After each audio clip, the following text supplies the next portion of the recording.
मला काय चालू होतं आता?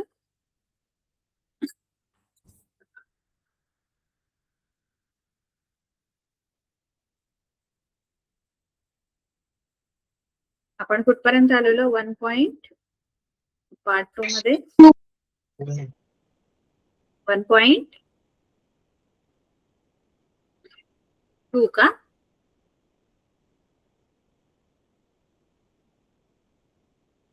हा, हे पहिला प्रश्न स्क्रीन दिसते?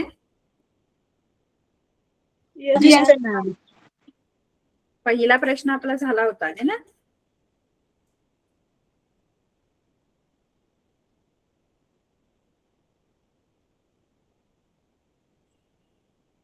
पहिला प्रश्न झाला होता.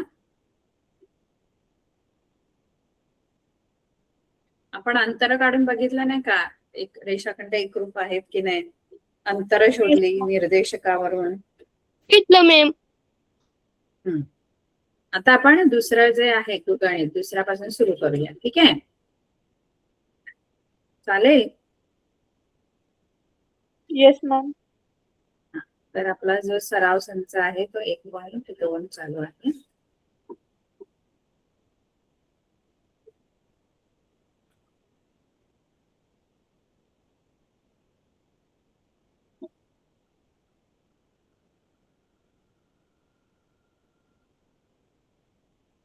तर इथे दुसरा जो प्रश्न आहे तो काय दिलाय की बिंदू एम हा रेख एबी चा मध्यबिंदू आहे. एबी बरोबर 8 असेल तर एएम किती? याचं उत्तर आपण तोंडी पण देऊ शकतो. किती असेल एएम? जर एबी हा रेषाखंड आहे आणि या रेषाखंडाचा मध्यबिंदू एम आहे, या रेषाखंडाचा एम मध्यबिंदू आहे आणि ही पूर्ण एबी जी आहे ती 8 सेंटीमीटरची. तर एएम किती असेल? एएम किती असेल? एएम इथून इथपर्यंत 4 सेंटीमीटर. 4 सेंटीमीटर. एएम हा बघा, हा एवढाच भाग आहे. एएम अर्धा भाग, एबीचा अर्धा भाग ना, कारण एम काय आहे एबीचा? एम काय आहे एबीचा? मध्यबिंदू. एम बिंदू एम हा बघा, हे लिहायचं कसं? बिंदू, तोंडी आपण उत्तर सांगू शकतो पण आपल्याला लिहिता पण आलं पाहिजे ना. बिंदू एम हा रेख एबीचा मध्यबिंदू आहे आणि मध्यबिंदू जर असेल तर दोन सारखे भाग होणार एम मुळे. एबी चे दोन समान भाग होतात. कोणते दोन समान भाग झाले? एम या मध्यबिंदूमुळे. हा, कोणते? एम आणि एम आणि एम बी हे दोन्ही जे भाग आहेत ना, एम आणि एम बी, ते एबीच्या कसे असणार? या पूर्ण जो आपला रेषाखंड आहे त्याच्या कसे असणार? निम्मे, हाफ असणार, निम्मे असणार. नाही, हे दोन भाग सारखे आहेत, बरोबर आहे, एएम आणि बीएम सारखे आहेत, पण त्यांची लांबी ही एबीच्या कशी असणार? एबीच्या पूर्ण मोठा रेषाखंड आहे त्याच्या कशी असणार? निम्मी असणार. निम्मी, अर्धी असणार की नाही? बघा, ते जे दोन छोटे भाग आहेत एएम आणि एम बी हे एबीच्या हाफ असणार, म्हणजे 1/2 गुणिले एबी असणार है ना, बरोबर की नाही? हो बरोबर.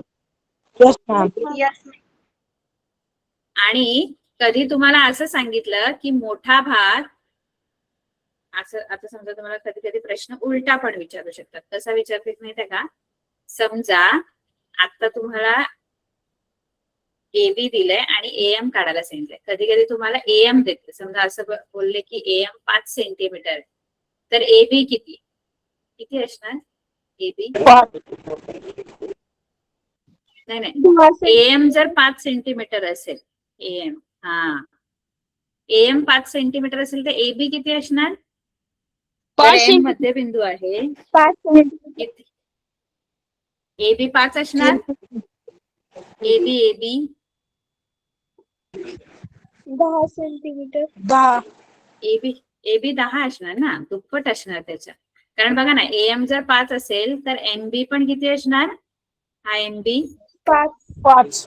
NB 5 असणार है ना. दोन्ही सारखे भाग होतात आणि पूर्ण AB जर मोजलात तर तो किती होणार? AM अधिक MB म्हणजे 10 होणार, 5 अधिक 5 है ना.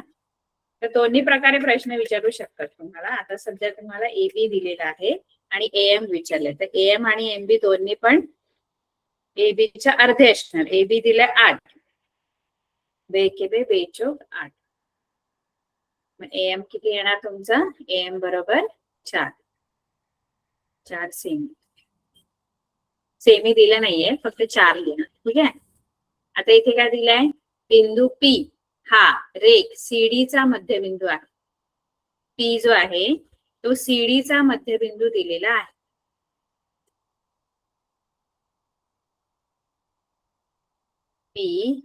बिंदू P हा रेख CD चा मध्यबिंदू आहे.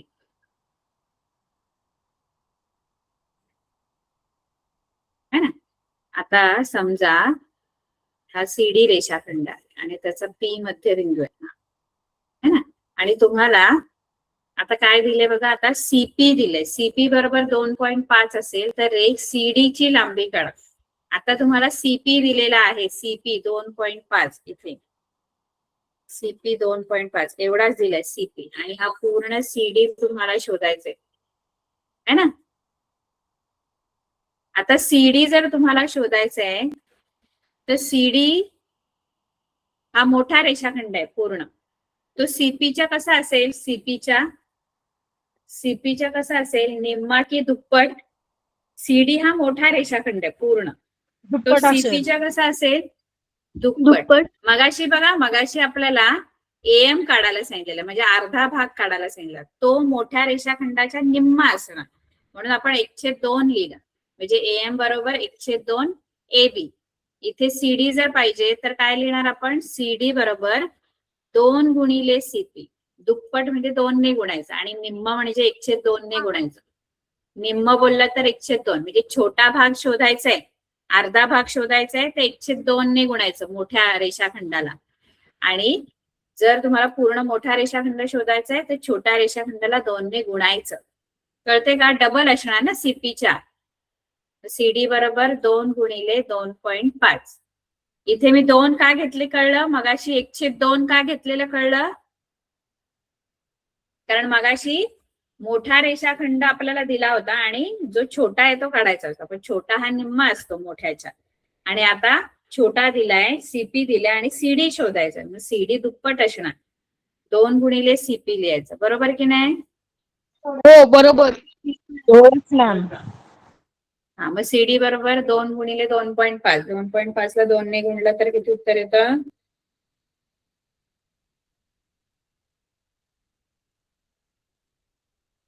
गुणाकार करा. 2.5 ला 2 ने गुणा आणि सांगा किती उत्तर येतं. 5. 5. बरं.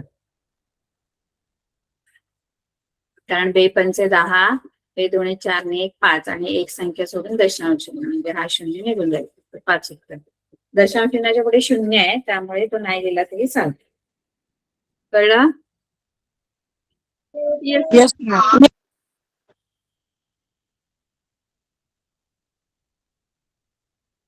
पुढे जर AB 5 सेंटीमीटर, BP 2 सेंटीमीटर आणि AP 3.4 सेंटीमीटर असेल तर या रेषाखंडांचा लहान मोठेपणा ठरवा.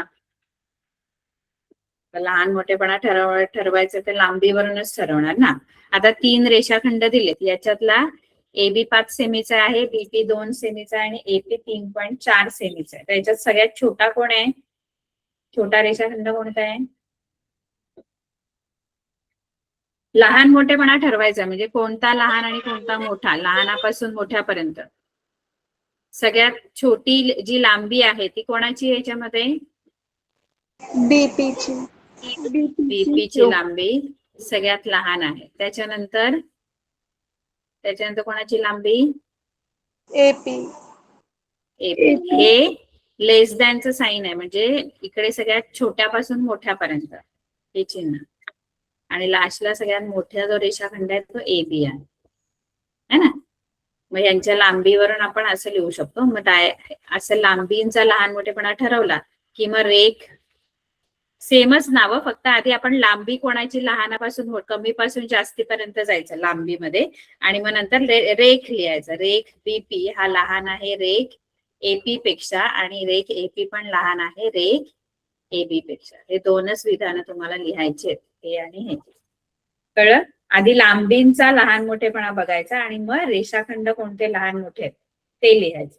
आधी लांबी लिहायच्या कोणत्या लहान मोठ्या आहेत, कोणती कोणाची लांबी कमी आहे, कोणाची कमीपासून जास्तीपर्यंत, लहानापासून मोठ्यापर्यंत जायचं. कळलं? किंवा मोठ्यापासून लहानापर्यंत जा. कसे? असेंडिंग किंवा डिसेंडिंग, चढता क्रम किंवा उतरता क्रम लावू शकतो. उतरता क्रम लावला तर चिन्ह असं बनेल, कळतं का? ग्रेटर दॅनचं.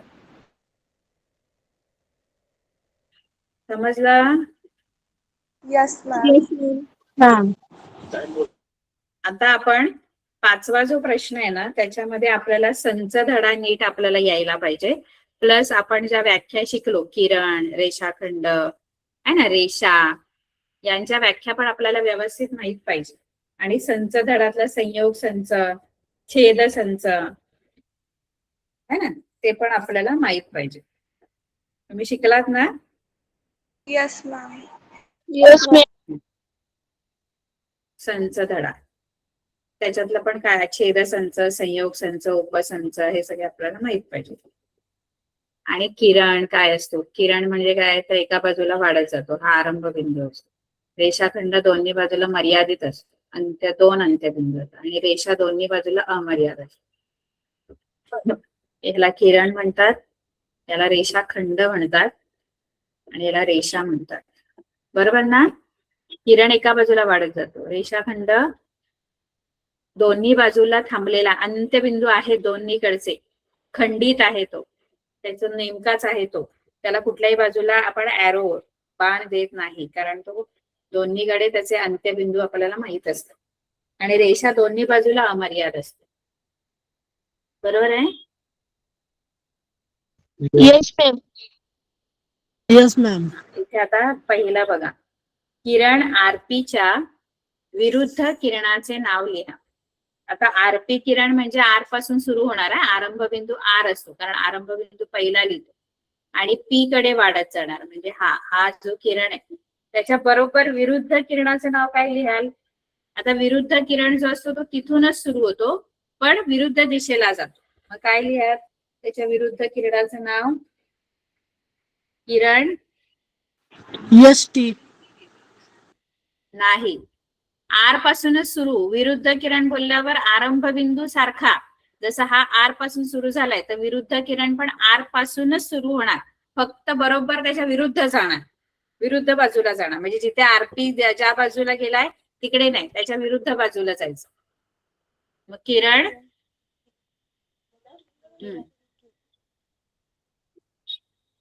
काय येणार? किरण आर. आरंभ बिंदू तोच, हा आर यस. किंवा मग किरण, आणखी पण एक नाव लिहू शकता, किरण आरपी. R T. आर पासूनच सुरू झाला पाहिजे, कारण विरुद्ध किरण म्हणजे विरुद्ध किरणाची व्याख्याच आहे की सामायिक आरंभ बिंदू असलेले पण वेगवेगळ्या दिशांना जाणारे जे असतात ते विरुद्ध किरण असतात. त्यांचा जो आरंभ बिंदू आहे तो सारखा असतो, पण त्यांची जी दिशा आहे ती अपोजिट असते एकमेकांच्या. कळलं? Yes ma'am. आता दुसरा प्रश्न काय आहे बघा. दुसरा, हे नीट कळलं पाहिजे, हे यायला पाहिजे आपल्याला सगळं. थोडं लॉजिकल आहे, त्यामुळे लॉजिक वापरायचं. किरण पी क्यू, किरण पी क्यू म्हणजे पी पासून सुरू झाला, हा इथून बघा, हा किरण पी क्यू आहे, म्हणजे पुढे वाढत जाणार तो किरण पी क्यू. आणि दुसरा पण किरण आरपी दिलेला आहे, किरण आरपी. आता आरपी म्हटलं तर इथून आर पासून सुरू होऊन इकडे पुढे जाणार हा आरपी. म्हणजे PQ P पासून सुरू होऊन पुढे जाणार याच बाजूला Q कडे, आणि RP पण R पासून सुरू होऊन पुढे जाणार. यांचा छेदसंच लिहा. छेदसंच. छेदसंच म्हणजे काय असतो? जो आपण एकमेकांना बघा छेदतो. नाही, छेदसंच संचामध्ये आपण शिकलो छेदसंच.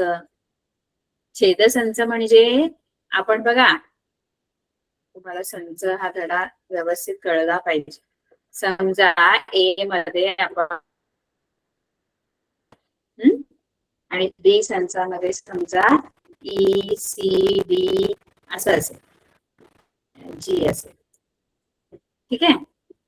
तर ए छेद बी म्हणजे काय? हा छेदसंच आहे. ए छेद बी उलटा यू लिहितो. छेदसंचामध्ये आपण कोणते घटक घेतो?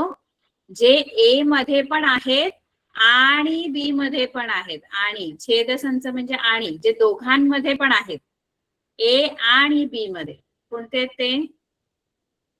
म्हणजे दोघांमधले सामायिक, दोघांमध्ये पण येणारे, ए मध्ये पण येणारे आणि बी मध्ये पण येणारे कोणते घटक दिसतात?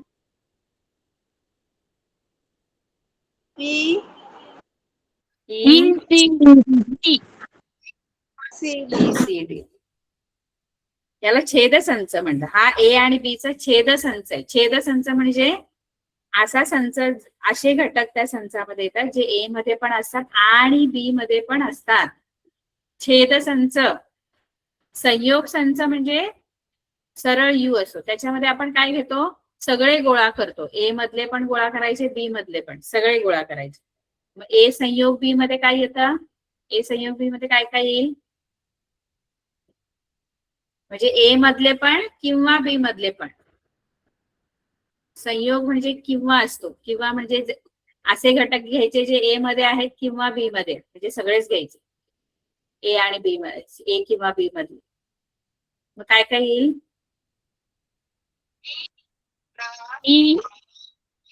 नाही नाही, सगळे. म्हणजे ते घटक फक्त ए मध्ये असले तरी चालतील, फक्त बी मध्ये असले तरी चालतील, किंवा दोन्ही मध्ये असले तरी चालतील. ए किंवा बी मध्ये. ए आणि बी मध्ये नाही. ए आणि बी आणि म्हटलं तर ते दोघांमध्ये पण यायला पाहिजे. ए मध्ये पण आणि बी मध्ये पण. किंवा म्हटलं तर ते ए मध्ये असतील किंवा बी मध्ये, कुठल्या पण संचामध्ये असले तरी ते ए संयोग बी मध्ये येतात. म्हणजे ए मध्ये असेल किंवा बी मध्ये असेल, पण ते ए संयोग बी मध्ये सगळेच घ्यायचे. कोणते कोणते येणार मग ए संयोग बी मध्ये?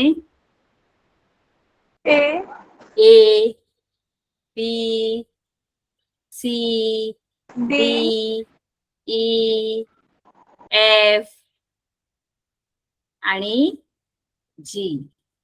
बघा जी हे ऑलरेडी आपण लिहिलेले आहेत, डबल डबल नाही लिहायचे. ECD ऑलरेडी लिहिलेलं आहे, त्यामुळे ते याच्यात हे ECD दोघांमध्ये कॉमन आहे. मग ते संयोग संचामध्ये लिहिताना दोनदा नाही लिहायचे, एकदाच लिहायचे, कारण ते तीन कॉमन आहेत. आणि जी वेगळा आहे याच्यामध्ये, तो जी पण ह्याच्यामध्ये घ्यायचा. तुम्ही शिकले नाही संयोग संच, छेद संच?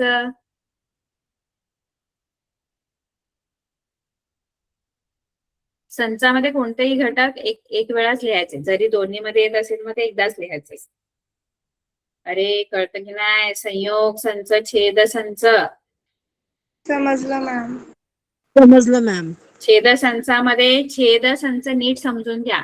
छेदसंच म्हणजे असा संच जो दोन्ही संचामध्ये सामायिक आहे, म्हणजे जो ए मध्ये पण येतो आणि बी मध्ये पण येतो. आणि संयोग बोलल्यावर सगळे एकत्र करायचे, दोघांमधले ए किंवा बी मधले सगळे घटक त्याच्यामध्ये येतात. कळलं? Yes ma'am. तर आता आपल्याला इथे काय घ्यायचंय बघा, नीट समजून घ्यायचं. इथे आता आकृती आहे आणि त्याच्यावरून तुम्हाला छेदसंच लिहायचंय. नीट समजून घ्या, एकदम लॉजिकल प्रश्न आहेत तुम्हाला विचारलेले इथे. आकृत्या, किरण काय आहे, रेषा काय आहे, रेषाखंड काय आहे, छेदसंच, सगळ्याची आपल्याला माहिती पाहिजे. आपल्याला कोणाचा छेदसंच घ्यायचा बघा, किरण PQ. किरण PQ म्हणजे इथून P पासून सुरू होणार. हा बघा लाल रंगाचा मी जो दाखवते, हा किरण PQ आहे. पुढे जाणार किरण PQ, ठीक आहे. आणि दुसरा आहे किरण कोणता? RP. म्हणजे आर पासून सुरू होणार आणि पी कडे असा जाणार हा इकडे. आता या दोघांचाही छेदसंच घ्यायचा आहे. म्हणजे काय, तर या दोघांमध्ये सारखा भाग कोणता दिसतोय तुम्हाला, जो दोन्ही रंगांमध्ये दिसतोय बघा, लाल आणि निळा, तो कोणता आहे भाग, त्याच्यामध्ये दोन्ही रंग आले. किरण पीक्यूचा पण भाग आहे तो, किरण आरपीचा पण आहे. असं कोणता भाग दिसतोय तुम्हाला दोन्ही रंगामध्ये जो दिसतोय, ज्याच्यातून लाल रंग आणि निळा. कारण छेदसंच म्हटलं की छेदसंच म्हणजे काय, तर दोघांमध्ये येणार. माझा कोणता भाग आहे जो दोघांमध्ये येतो, बघा इथून इथून इथून इथून सुरू होतो बघा, इथून पुढे पूर्ण भाग दोघांमध्ये पण येणार आहे. बरोबर आहे, इथून पी पासून है ना. म्हणजे किरण पीक्यू पी पासून सुरू होतो आणि पुढे वाढत जातो. हा सगळा भाग दोघांमध्ये पण येणार आहे. किरण आरपी मध्ये पण तो येतो बघा, किरण आरपी मध्ये पण किरण पीक्यू येणार आहे की नाही, किरण आरपी मध्ये येणार मॅम. किरण आरपी म्हणजे काय, किरण आरपी म्हणजे आर पासून फक्त पी पर्यंत नाही, आर पासून सुरू होऊन पी कडे पूर्ण पुढे वाढत जातो. कारण किरण म्हणजे काय आहे, एका बाजूला वाढत जाणारा असंख्य पुढे अनंतपर्यंत. मग सुरुवात आर पासून होते पण पी कडे वाढत गेला तो निळ्या रंगाचा किरण आरपी. आणि किरण पीक्यू कोणता, तर तो पी पासून सुरू झाला, इथून सुरू झाला आणि पुढे वाढत गेला. मग दोन्ही रंगामध्ये सारखं काय दिसते तुम्हाला, जे दोघांमध्ये पण आहे, असा भाग कोणता आहे, तो दोघांमध्ये पण आहे, दोन्ही रंगामध्ये दिसतोय. हा बघा, पी पासून सुरू होतो आणि क्यू कडे वाढत जाणार आहे ना. म्हणजे किरण, याचा छेदसंच काय घ्यायचं, छेदसंच म्हणजे काय, जो दोन्ही मध्ये येणारा भाग आहे. मग तो काय आहे, दोन्ही मध्ये येणारा, म्हणजे लाल रंगात पण दिसतोय आणि निळ्या रंगात पण दिसतोय, असा कोणता भाग आहे, तो इथून सुरू होतो, पी पासून सुरू होऊन. हा पण काय पीक्यू, किरण पीक्यू, रेषाखंड पीक्यू, रेषा पीक्यू, काय पीक्यू, किरण. कारण पी पासून सुरू होणार, रेषा नाही म्हणू शकत. रेषा पीक्यू म्हटलं तर रेषा दोन्ही बाजूना अमर्याद असते, मग रेषा तर नाही येत आहे. पी पासून सुरू होऊन पुढचा भाग जो आहे तो दोघांमध्ये सारखा आहे, म्हणजे किरण पीक्यू याचा छेदसंच. कळतंय की नाही, कळतंय मॅम. करते मी. बर, आता आपण पुढचं बघूया. हे कळलं, यांचा छेदसंच काय आहे, किरण पीक्यू आहे. बरोबर. Yes ma'am. आता पुढे आपल्याला काय विचारलंय, रेख पीक्यू. बघा हा, आता रेख बोलले, रेख पीक्यू. रेख म्हटलं की ती एवढीच असते, पुढे वाढत नाही, एवढीच रेख पीक्यू ही एवढीच. कारण तो रेषाखंड आहे, रेख म्हणजे रेषाखंड जो लिमिटेड असतो, म्हणजे तो काय कुठल्याच बाजूला वाढत नाही. त्याचं लेंथ, दोन्ही अंत्यबिंदू आपल्याला माहित असतात. पी आणि क्यू ला शेवट, इकडे पी ला संपतो, इकडे क्यू ला संपणार आहे. असा रेख पीक्यू आहे. रेख रेषाखंड आहे तो, रेख म्हटलं की रेषाखंड म्हणजे पी पासून सुरू होऊन क्यू पर्यंत फक्त. कळलं. Yes ma'am. आणि दुसरं आहे रेख क्यू आर. आता रेख क्यू आर, रेख क्यू आर म्हणजे क्यू पासून सुरू होऊन आर पर्यंत. रेखच आहे ही पण रेखच आहे, म्हणजे क्यू पासून सुरू होऊन आर पर्यंत. असं रेख पी क्यू आणि रेख क्यू आर यांचा संयोग संच लिहायचा. संयोग म्हणजे दोघांना एकत्र करायचं, दोन्ही संचांना एकत्र केलं. आता हे दोन्ही भाग एकत्र केलं तर काय बनेल, कुठला भाग बनेल, रेषाखंड पी क्यू आणि रेषाखंड क्यू आर ला दोन्ही मिळून कोणता भाग बनतो, संयोग संच पाहिजे आपल्याला, छेदसंच नकोय. छेदसंच म्हणजे दोघांमध्ये सारखा भाग असेल तो एवढाच आहे ना, दोघांमध्ये सारखा भाग, रेषाखंड पी क्यू. पण छेदसंच म्हणजे सगळं घ्यायचं म्हणजे कुठलं येणार, काय येणार याच्यामध्ये, पूर्ण जेवढं आहे तेवढं सगळं घ्यायचंय. दोन्ही मध्ये मिळून जे आहे, तर कोणता भाग येतो, जो दोन्ही मध्ये मिळून आहे, क्यू. इथून इथपर्यंत क्यू आर, रेषाखंड क्यू कळतं की नाही? रेषाखंड क्यू आर, रेख क्यू आर जी आहे ती दोन्ही मिळून बनणार. मॅम छेदसंच तुम्हाला मॅम स्क्रीन नाही दिसत आहे. स्क्रीन दिसत नाही? No ma'am. दिसते मॅम. दिसते. बरं मी पुन्हा एकदा शेअर करते.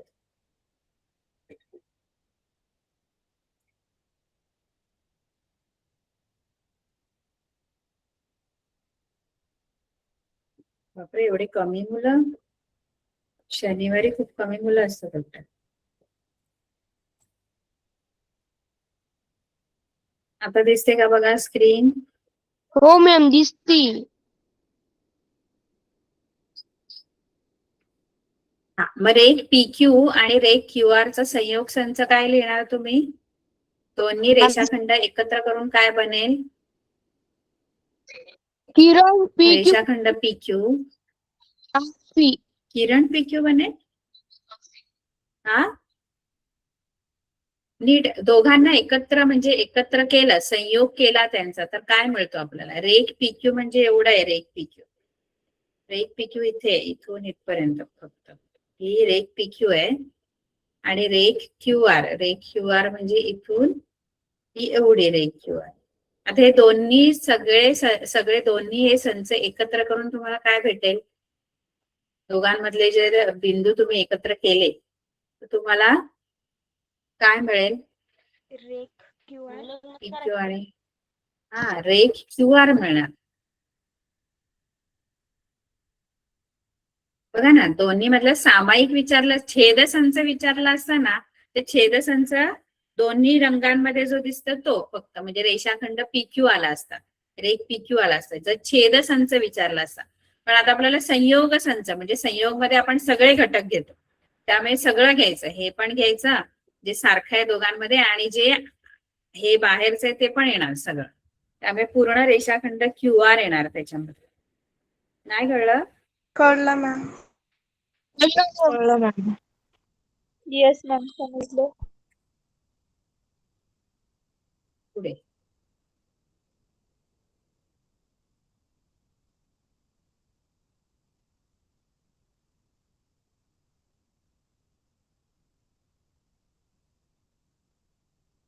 रेख QR, चौथा प्रश्न ना. रेख QR, आता रेख QR म्हणजे इथून इथपर्यंत है ना. ही रेख QR जी आहे ती कोणकोणत्या किरणांचा उपसंच आहे? म्हणजे कोणकोणती किरण आहेत त्याचा तो उपसंच आला पाहिजे. हा QR, रेख QR, रेख QR म्हणजे हा एवढाच रेख, रेख हा कोणत्या कोणत्या किरणांचा उपसंच येऊ शकतो, म्हणजे कोणत्या किरणांचा तो उपसंच असणार आहे. उपसंच माहिती आहे काय असतो? Yes ma'am. उपसंच म्हणजे आपण A मध्ये जेव्हा A मधले सगळे घटक B मध्ये असतात तेव्हा आपण A ला B चा उपसंच म्हणतो. म्हणजे A मध्ये समजा ABC आहे आणि B मध्ये ABCDEFGH असं सगळं आहे. तर याच्यामध्ये A मधले सगळे घटक B मध्ये आहेत बघा. A मध्ये ABC आहे, ते सगळेच्या सगळे घटक A मधले सगळे घटक B मध्ये येतात. जेव्हा A मधले सगळे घटक B मध्ये येतात ना, तेव्हा आपण A ला B चा उपसंच असं म्हणतो. असं लिहायचं, हे उपसंचाचं चिन्ह आहे. A हा B चा उपसंच आहे. का? कारण उपसंच म्हणजे A मधले सर्व घटक B मध्ये आहेत. काय आहे? A मधले सर्व घटक B मध्ये आहेत. काय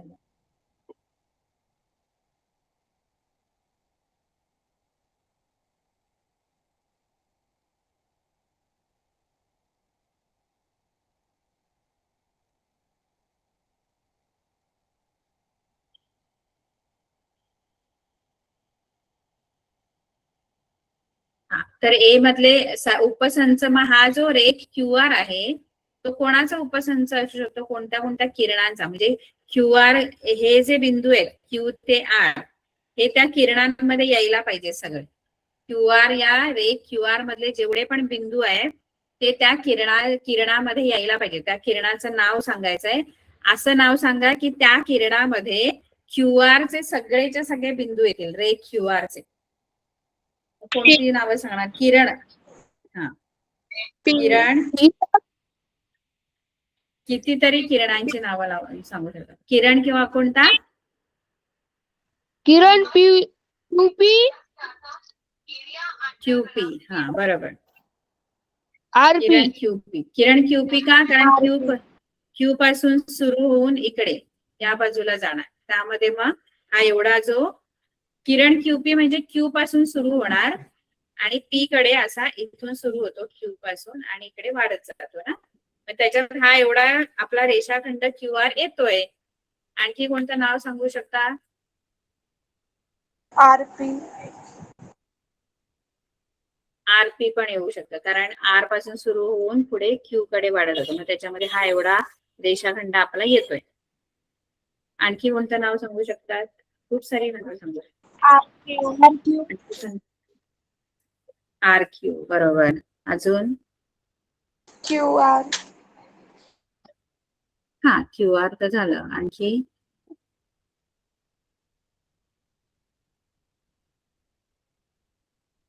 बघा ना, एस क्यू. किरण एस क्यू म्हणजे काय? तर किरण एस क्यू म्हणजे एस पासून सुरू होऊन क्यू कडे इकडे वाढत जाणार.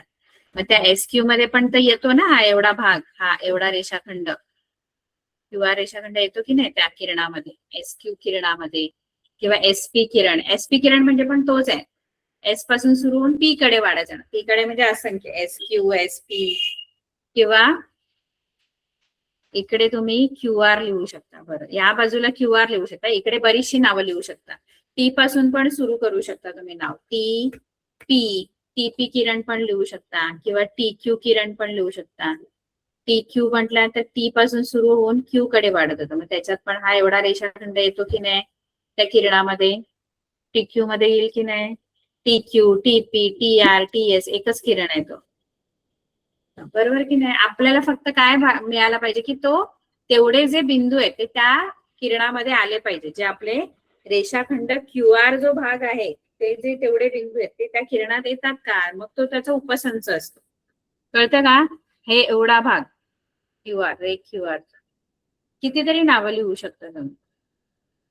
फक्त पी पासून सुरू होणारे लिहू नका. बाकी कशाही पासून सुरू होणारे तुम्ही लिहू शकता. पी पासून सुरू होणाऱ्या किरणाचं नाव लिहिलं तर ते चुकणार का? कारण पी पासून सुरू होणारा किरण पी पासून इथे पुढे वाढत जाणार. मग त्याच्यात हा पूर्ण क्यू आर येणार नाही, कारण तो पी पासून सुरू होतोय ना. समजते की नाही? की मी एकटीच बडबडते? समजते. आकृती बघा. आकृती बघितली तर कळणार तुम्हाला व्यवस्थित, है ना? आकृती बघा व्यवस्थित. ठीक आहे. पी पासून सुरू होणारा किरण नका लिहू. बाकी कुठल्याही पासून सुरू होणारा किरण तुम्ही लिहू शकता. ठीक आहे. त्यानंतर आर हा आरंभ बिंदू. 5वं. हा, आर हा आरंभ बिंदू असलेला विरुद्ध किरणांची जोडी लिहा. हे तर खूप सोपं आहे. आर पासून सुरू होणारे विरुद्ध किरणांची नावं लिहा. कोणते कोणते येणार? आर पासून सुरू होणारे विरुद्ध किरण. किरण जे आर आरंभ बिंदू आहे त्यांचे. हा, किरण आरपी आणि किरण आर टी. टी. बरोबर. किंवा आर एस. आर एस लिहिलात, आर क्यू आणि आर एस लिहिलात तरी पण चालेल. बरोबर. हे सोपं आहे ना. विरुद्ध किरण लिहायचे फक्त. विरुद्ध किरण म्हणजे काय? एक या बाजूला एक या बाजूला जाणार आणि आर पासून सुरू होणार. त्यानंतर 6वा प्रश्न. एस हा आरंभ बिंदू असलेले कोणतेही 2 किरण. आता विरुद्धच पाहिजे असं नाही, कोणतेही पण एस पासून सुरू होणारे. एस हा आरंभ बिंदू असणार आहे. काय नाव लिहाल? किरण एस पासून. S T. S R, S T. S T, किरण. हा, किरण एस पी, किरण एस क्यू, कोणतेही लिहू शकतो. आपल्याला आता विरुद्धच पाहिजे असं नाही, कोणतेही एस पासून सुरू होणार. त्यानंतर इथे किरण एस पी, किरण एस पी बघा हा, किरण एस पी आणि किरण एस टी यांचा छेदसंच लिहायला सांगितलं. आता किरण एस पी बघा, किरण एस पी इकडे गेला आणि किरण एस टी त्याचा विरुद्ध किरण आहे इकडे, इकडे आहे इकडे. म्हणजे एक किरण इकडे गेला आणि एक किरण इकडे गेला. यांचा छेदसंच लिहायचा. छेदसंच म्हणजे दोघांमध्ये सारखं काय आहे, सामायिक काय, असं काय आहे, असा कोणता भाग आहे जो या दोन्ही किरणांमध्ये येतोय. किरण एस पी मध्ये पण येतोय आणि किरण एस टी मध्ये पण येतोय, असा कोणता भाग आहे. आता Yes. बघा, हे दोन विरुद्ध, हे दोन विरुद्ध किरण आहेत आणि विरुद्ध किरणामध्ये सारखा भाग म्हटलं तर एकही सारखा भाग नाही, फक्त एक बिंदू सामायिक असू शकतो. कोणता, कोणता बिंदू सामायिक आहे, बाकी कोणता भाग सामायिक नाहीये. कारण एक या बाजूला जातो, एक या बाजूला जातो. कॉमन असा त्यांचा रस्ताच नाहीये, कोणता कॉमन भागच नाहीये दोघांमध्ये. काय, फक्त एकच बिंदू त्यांच्यात सामायिक आहे. कोणता? Yes. एस. कारण दोन्ही पण कुठून सुरू होतात, विरुद्ध किरण आहेत ना, दोन्ही कुठून सुरू होतात, Yes. एस पासून. त्यामुळे एस फक्त तेवढा बिंदू, फक्त ना कोणती किरण, ना कोणता रेषाखंड, ना रेषा, काहीच कॉमन आहे. फक्त तो एक बिंदू आहे जो दोन्ही किरणांमध्ये येतो, कारण ते विरुद्ध बाजूला जाणार आहेत. त्यामुळे दोघांमध्ये सामायिक तुम्हाला काहीच नाही मिळणार. कळतं मी काय बोलते? याचं उत्तर फक्त बिंदू Yes, एस आहे. Yes, ma'am.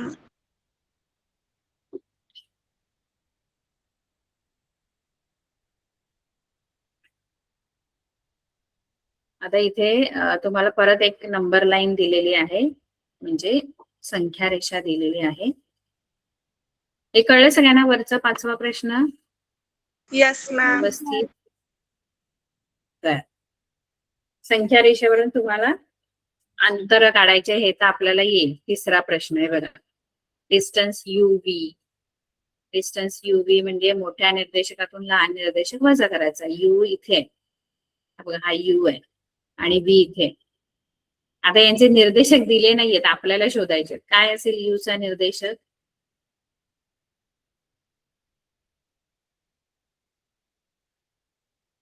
बघा ना, इथे 0 आहे, 0 नंतर एक डॉट दिलाय आणि नंतर 2 लिहिलंय. मग इथे किती असेल, इथे किती असेल संख्या? Eight. संख्या किती? 1, 1, 2, या डॉटच्या इथे 3, 4, इथे 5 आणि या साईडला 0, इथे -1, -2, -3, -4, -5. मग इथे यू व्ही, यू इकडे आहे, व्ही इकडे आहे. मोठा निर्देशक कोणता आहे? 5. 5. 5 मधून 5 वजा करायचं. 5 मधून -5 वजा करायचे. ऋण धन होणार. 10 उत्तर म्हणजे युव्ही मधलं अंतर. असं पण तुम्ही संख्या रेषेवर मोजून पण लिहू शकता. अंतर म्हणजे 1, बघा अंतर आहे, अंतर. अंतर हे नेहमी धन असतं. 1, 2, 3, 4, 5, 10 एकक अंतरावर आहे. यू आणि व्ही मधलं जे अंतर आहे ते 10 एकक आहे. कळलं? असं तुम्ही सगळ्यांची अंतर शोधू शकता. पीसीचं अंतर किती असेल असं समजा बघितलं, म्हणजे हे पण आपण करू शकतो. मोठ्या निर्देशकातून लहान निर्देशक वजा करून तसंच शोधा. ठीक आहे, कराल का हे? आणि असं पण आपण बघून पण सांगू शकतो किती अंतर आहे. पीसी मध्ये, पी आणि सी मध्ये किती डिस्टन्स आहे, पी आणि सी मध्ये किती अंतर आहे, असं बघून सांगा मला संख्या रेषेवर. सोडवताना असं सोडवायचं. 7. P आणि C 7 मध्ये एकक. बरोबर. व्ही बी, व्ही आणि बी मध्ये 3. 3. बरोबर. युएल मध्ये 2.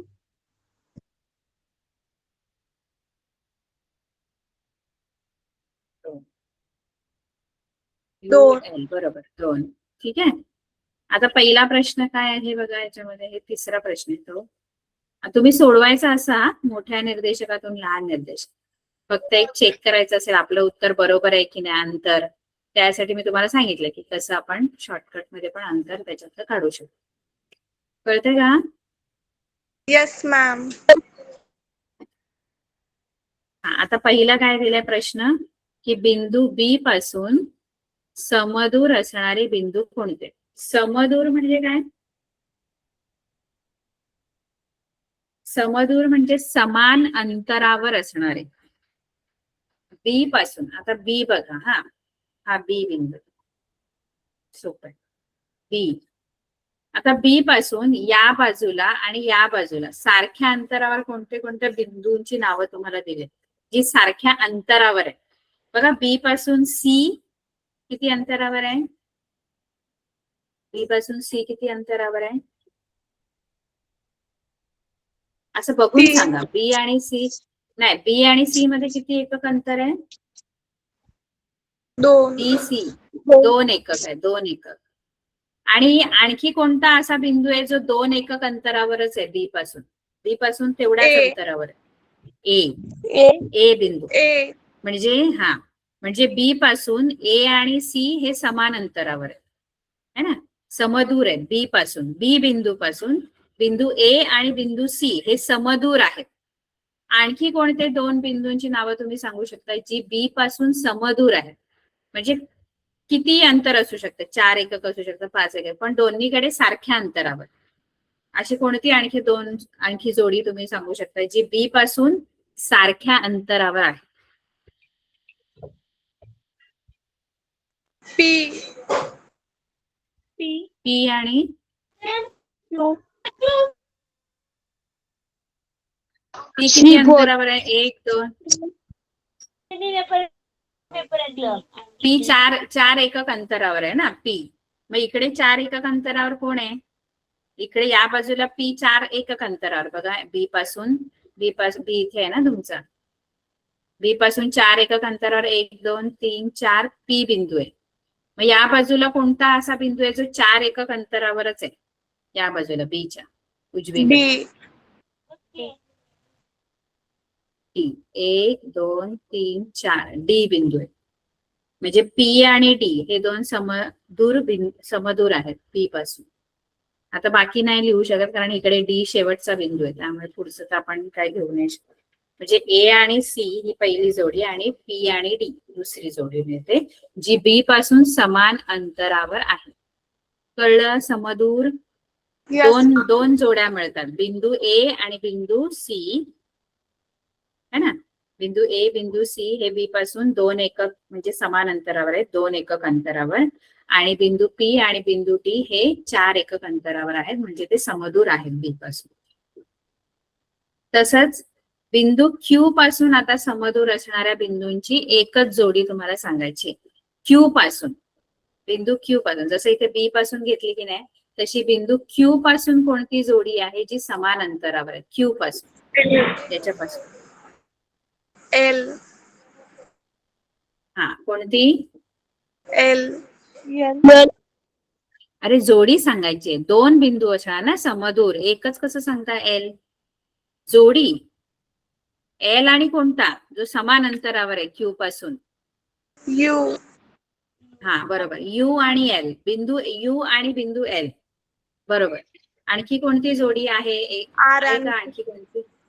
बरोबर, आर आणि पी. कळलं? जोडी सांगायची. क्यू पासून यू आणि एल जी आहे ती 1 एकक अंतरावर आहे दोन्ही बाजूला. यू आणि एल पण दोन्ही एक एकक अंतरावर आहेत. आणि आर आणि पी जे आहेत ते क्यू पासून 2 एकक अंतरावर आहेत. म्हणजे त्या 2 जोड्या आहेत ज्या क्यू पासून समदूर आहेत, समान अंतरावर आहेत. कळलं? Yes ma'am. Yes ma'am. ठीक आहे. आता आपली वेळ पण संपायला, पुढे आपलं सशर्त विधाने आहेत आणि व्यत्यास हे आपण पुढच्या लेक्चरला घेऊ. शाळेत किती झालं शिकवून? मॅम फर्स्टच चालते. पहिला धडा की 1.1 चालले काय? सेकंड 1.1. 2.1. अच्छा 2.1. दुसरा धडा चालू केला. Yes, ma'am. ठीक आहे चालेल. हे आपण पूर्ण सोडवायचा हा 1.2. पहिला प्रश्न फक्त झालेला होता आपला. Yes. बाकी पुढचं सगळं सोडवायचं. स्क्रीनशॉट कोणाला घ्यायचंय का ह्याचं वगैरे काय येतं ना CPCD AM स्क्रीनशॉट घ्यायचं तर घ्या. घेतला मॅम. येस मॅम घेतला. ठीक आहे सोडवाल ना सगळे. यस ते मॅम. आपण आता सशर्त विधानानंतर घेऊ. आता काय होणार नाही आपलं समजावून. ठीक आहे good bye. Okay ma'am. Bye ma'am. Good night. Good night.